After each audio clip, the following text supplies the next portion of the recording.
Hello, my chicklets. Thank you for stopping by. Today, I have got a story for you by the Brothers Grimm. And remember, these stories are collected by the Brothers Grimm, not written by the Brothers Grimm. We actually don't know who the original authors were. Personally, I think it's fascinating that we have a lot of stories that were originally told only orally, and thankfully, someone did go through and collect them all. Anyway, this story today is called The Raven. Hey, look, it's me. There was once upon a time a queen who had a little daughter who was still so young that she had to be carried. One day the child was naughty, and the mother might say what she liked, but the child would not be quiet. Then she became impatient, and as the ravens were flying about the palace, she opened the window and said, "I wish you were a raven and would fly away, and then I should have some rest."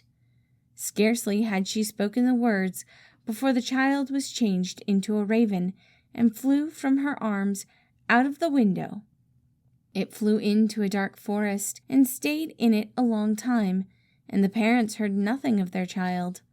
Then one day a man was on his way through this forest and heard the raven crying, and followed the voice, and when he came nearer, the bird said, "I am a king's daughter by birth and bewitched, but thou canst set me free." "What am I to do?" asked he. She said, "Go further into the forest, and thou wilt find a house wherein sits an aged woman who will offer thee meat and drink, but you must accept nothing, for if you eatest and drinkest anything, thou wilt fall into a sleep, and then thou wilt not be able to deliver me. In the garden behind the house there is a great heap of tan, and on this thou shalt stand and wait for me. For 3 days I will come every afternoon at 2 o'clock in a carriage. On the first day 4 white horses will be harnessed to it, then 4 chestnut horses, and lastly 4 black ones. But if thou art not awake, but sleeping, I shall not be set free." The man promised to do everything that she desired, but the raven said, "Alas, I know already that thou wilt not deliver me. Thou wilt accept something from the woman." Then the man once more promised that he would certainly not touch anything either to eat or to drink. But when he entered the house, the old woman came to him and said, "Poor man, how faint you are! Come and refresh yourself. Eat and drink." "No," said the man, "I will not eat or drink." She, however, let him have no peace, and said, "If you will not eat, take 1 drink out of the glass. 1 is nothing." Then he let himself be persuaded, and drank. Shortly before 2 o'clock in the afternoon, he went into the garden, to the tan heap to wait for the raven. As he was standing there, his weariness all at once became so great that he could not struggle against it, and lay down for a short time. But he was determined not to go to sleep.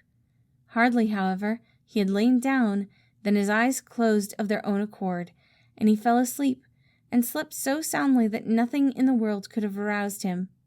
At 2 o'clock, the raven came driving up with 4 white horses, but she was already in deep grief, and said, "I know he is asleep." And when she came into the garden, he was indeed laying there asleep on the heap of tan. She alighted from the carriage, went to him, shook him, and called him, but he did not awake. The next day, about noon, the old woman came again and brought him food and drink, but he would not take any of it. But she let him have no rest, and persuaded him until at length he again took 1 drink out of the glass. Towards 2 o'clock, he went into the garden to the tan heap to wait for the raven, but all at once he felt such a great weariness that his limbs would no longer support him. He could not help himself, and was forced to lie down, and fell into a heavy sleep. When the raven drove up with the 4 brown horses, she was already full of grief, and said, "I know he is asleep." She went to him, but there he lay sleeping, and there was no waking him. Next day the old woman asked what was the meaning of this. He was neither eating nor drinking anything. Did he want to die? He replied, "I am not allowed to eat or drink, and will not do so." But she set a dish with food and a glass with wine before him, and when he smelt it he could not resist, and swallowed a deep draught. When the time came, He went into the garden to the heap of tan, and waited for the king's daughter. But he became still more weary than on the day before, and lay down and slept as soundly as if he had been a stone. At 2 o'clock, the raven came with 4 black horses, and the coachman and everything else was black. She was already in the deepest grief, and said, "I know that he is asleep, and cannot deliver me." When she came to him, there he was, lying fast asleep. She shook him and called him, but she could not waken him. Then she laid a loaf beside him, and after that a piece of meat, and thirdly a bottle of wine, and he might consume as much of all of them as he liked, but they would never grow less.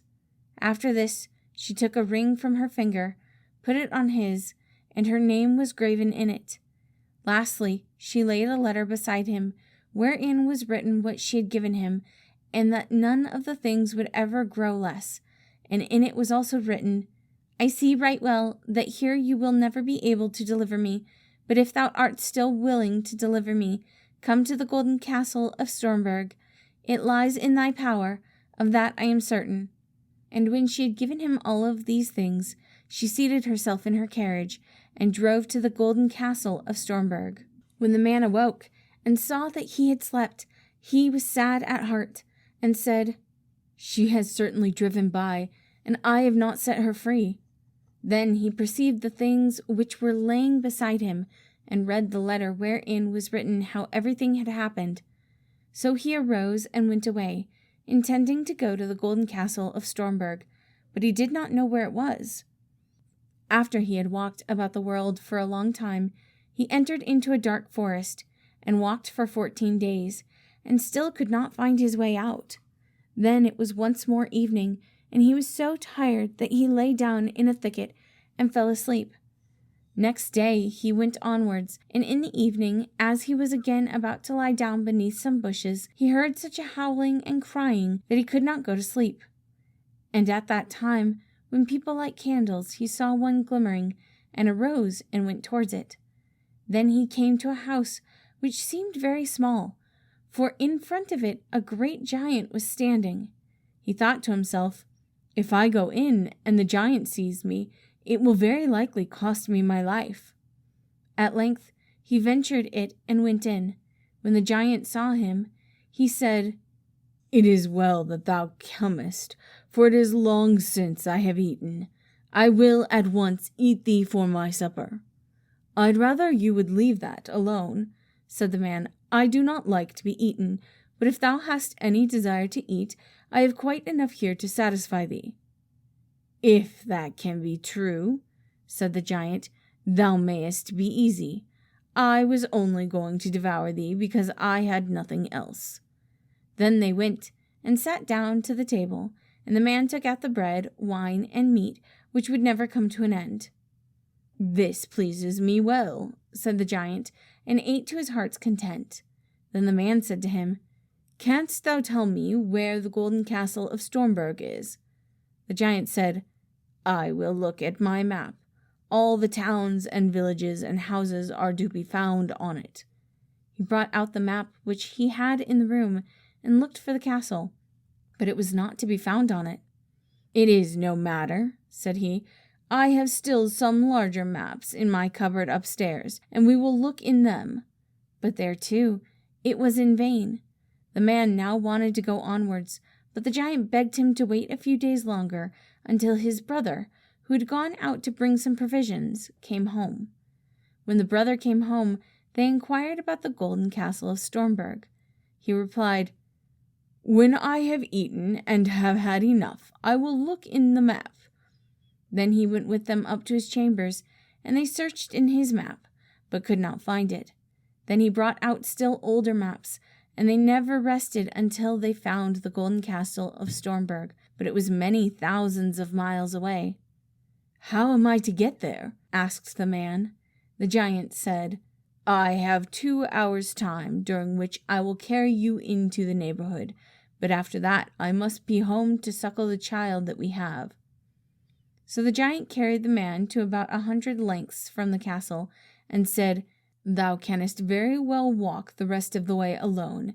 And he turned back, but the man went onwards day and night, until at length he came to the golden castle of Stormberg. It stood on a glass mountain, and the bewitched maiden drove in her carriage round the castle, and then went inside.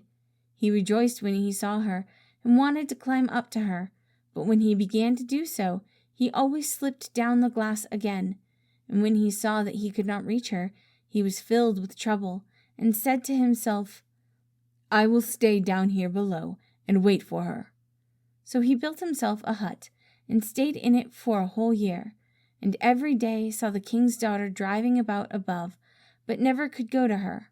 Then one day he saw from his hut 3 robbers who were beating each other, and cried to them, "God be with ye." They stopped when they heard the cry, but as they saw no one, they once more began to beat each other, and that too most dangerously. So he cried again, "God be with ye." Again they stopped, looked round about, but as they saw no one, they went on beating each other. Then he cried for a 3rd time, "God be with ye," and thought, "I must see what these 3 men are about," and went thither and asked why they were beating each other so furiously. One of them said that he found a stick, and that when he struck a door with it, that door would spring open. The next said that he found a mantle, and that whenever he put it on, he was invisible. But the 3rd said he had found a horse on which a man could ride everywhere, even up the glass mountain. And now they did not know whether they ought to have these things in common, or whether they ought to divide them. Then the man said, "I will give you something in exchange for these 3 things.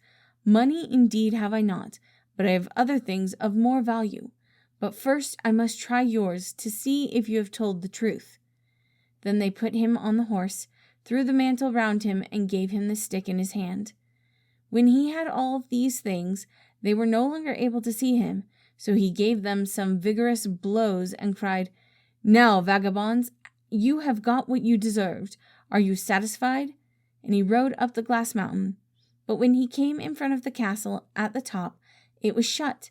Then he struck the door with his stick, and it sprang open immediately. He went in and ascended the stairs until he came to the hall, where the maiden was sitting with a golden cup full of wine before her. She, however, could not see him because he had the mantle on, and when he came up to her, he drew from his finger the ring which she had given him, and threw it into the cup, so that it rang. Then she cried, "That is my ring! So the man who is to set me free must be here." They searched the whole castle and did not find him, but he had gone out, and had seated himself on the horse, and thrown off the mantle. When they came to the door, they saw him, and cried aloud in their delight. Then he alighted, and took the king's daughter in his arms, but she kissed him, and said, "Now hast thou set me free, and tomorrow we shall celebrate our wedding." Thank you all for listening. Again, this story was called The Raven. I find this one really interesting, mostly because Raven is my name, but also because it had some elements that I recognize from some modern stories. I do hope y'all enjoyed it, and I hope you have a wonderful day.